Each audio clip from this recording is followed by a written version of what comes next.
કરપડા કાયમી માટે અગાઉ પણ કહીને ગયો તો આજ પણ કહેવા આવ્યો છું કે આ લડાઈમાં પરિણામ સુધીની લડાઈ જે પણ લડવાની થાય એમાં રાજુ કરપડા 13 ગામ પગલા સમિતિની સાથે છે। અહીંયાથી ગયા પછી અમુક નેતાઓના નેતુડીઓના વિડીયો જોયા, એમને એવું કીધું બહારથી આવેલા લોકો અહીંયા આવીને ગુમરાહ કરે છે। બહારથી લોકો ત્યારે આવવું જોઈએ કે તમે માય કાંગલા થઈ ગયા।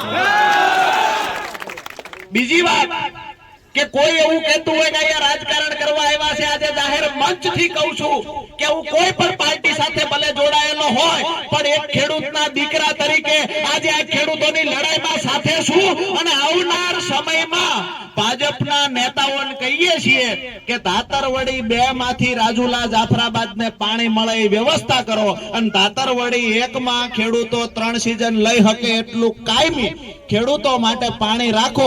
રાજુ કરપડા 13 ગામમાં ભાજપનો પ્રચાર કરવા તૈયાર છે। તૈયાર હોય તો આવી જાઓ સામે। રાજકારણ છોડી દો, હું મારી પાર્ટીનો કેસ ફેંકીને ખીતીએ ટીંગાડીને આવું। તમારામાં તાકાત હોય તો ખેડૂતો માટે બહાર આવો।